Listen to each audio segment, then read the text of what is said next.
I have great honor of speaking to Rita Zamora, who is a social media guru from the United States, and she's here speaking as part of the business track program for the scientific program for everyone to listen to. Rita, you're presenting later this afternoon.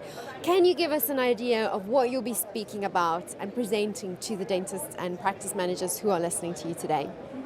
Well, we're going to cover how to create a powerful Facebook marketing plan. And we're also going to talk about what's working today in the real world, how practices are engaging patients on Facebook, and also talk about some hurdles or roadblocks to avoid.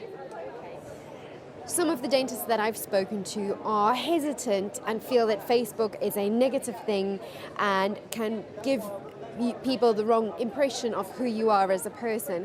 How would you answer that question, or how would you address that? Well, I think it's actually just the opposite. It really gives you an opportunity to create a lot of positive PR. So you can put things out there in a positive light. People are actually not apt to complain on Facebook because they can't remain anonymous. So they're more apt to make complaints on areas that they can be anonymous. So Facebook's actually a great opportunity to build up positive PR and testimonials. Fantastic. And what would you say, if you could pick, what is your favorite social media platform and why? Well, absolutely Facebook by far, because it's the most popular social networking platform in the world, and it just presents tremendous opportunities for practices. And you've seen some really good examples and some of your clients that are dental practices using Facebook. Can you give one example of how it works really well for practices to connect with their patient community? Well, I think it gives them an outlet. If practices have really exceptional patient relation skills, they can tell their patients, are you on Facebook? And if the patient says yes, they can say, well, we're on Facebook and we'd love it if you'd share what you liked best about your visit with us today. Or leave a note for the doctor or something like that. And generally patients will leave something positive, and that testimonial, when it's made, gets shared to everyone in their Facebook network, and then also becomes a lasting testimonial that people can find later on. So there's huge benefit to that. And I'm speaking with Krishan Joshi, who is the founder of Data Focus and a guru when it comes to search engine optimization and all things Google. So Krishan, can you tell me, you presented as part of the business track for the program, and your speech or your presentation was pretty much standing room only, so you presented it twice yesterday. What was so interesting about your presentation? Well, I hope everybody left the presentation yesterday feeling empowered, and that's what we like to do at Dental Focus Web Design. For the last 10 years, we've been dealing with 300 dentists, and at all this time, I've always felt passionate about empowering my clients, not holding the secrets back, always delivering them and making it their choice. So really yesterday was about delivering 8 really important secrets. And the 8 secrets covered Google, web marketing, and Facebook and Twitter, and basically just really wanted to make people feel empowered. That's what it was about. And were there any interesting questions from the floor that people wanted to know more about from you? I think everybody just really wants to know, what do they do on Google? There are 3 ways to rank. Do we do the pay-per-click? Do we go natural? Do we go local? And so I just really wanted to explain my personal point of view from my perspective as to what is important. And I always believe in priority orders. I don't think you need to do everything or rush to do everything. And so I just wanted to let them have a launching pad and give them the secrets that I know from my experience.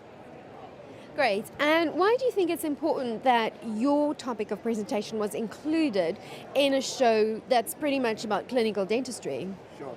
Well, you can be fantastic with clinical dentistry, and if you don't have the skills, then I really think that you need to go on the courses to get the skills. But once you have the skills, you really need to have the ability to market, because if you can't market, you can't get the patients in order to present your skills. So in marketing these days, we're living in, this is the future, this is the internet future now. And we're in 2011, and what you need is online bookings of appointments.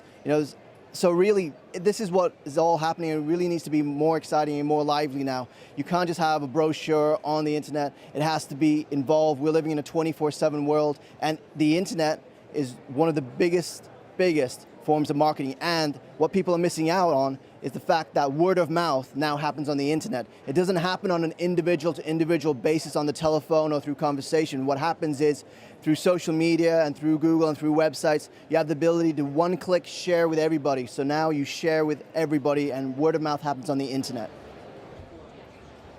I'm speaking with Sheila Scott.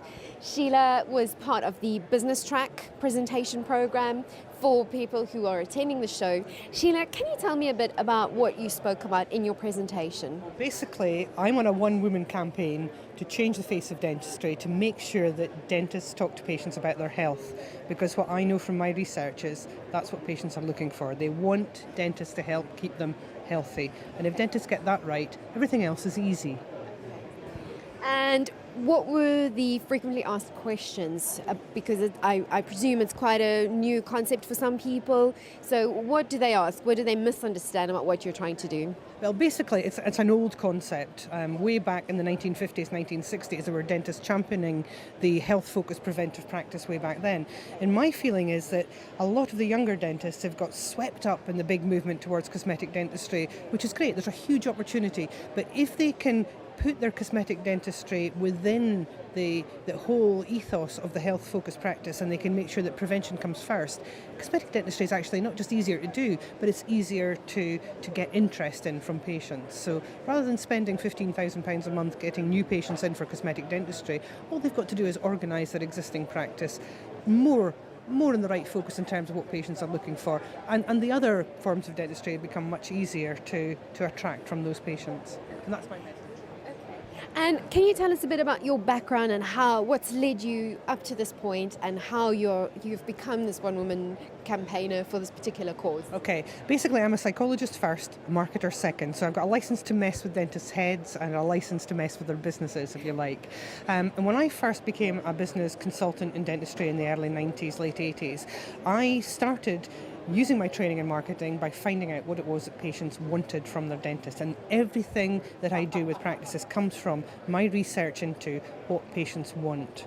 And for example, over the last 2-3 years, I've asked 200 dentists' patients what's important to them about visiting their dentist. And they tell me, number one is to trust their dentist, so the human relationship is really important.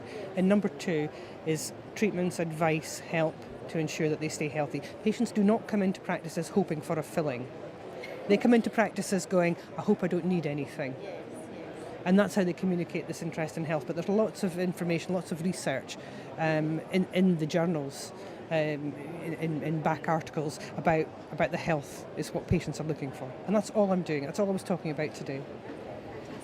So Sheila, if any of our viewers who are watching this would like to find out more about you and what you do and what you speak on, what website would you recommend them to go to? Okay, so come to mine. If you do a web search for Sheila Scott, you get me, you get a photographer in the Scottish borders, and you get a porn star with my name. Okay. So you never know, it might be a bit more interesting than you think. I'm the dental business consultant. Thank you, Sheila, for your time. I'm Marita Kritzinger.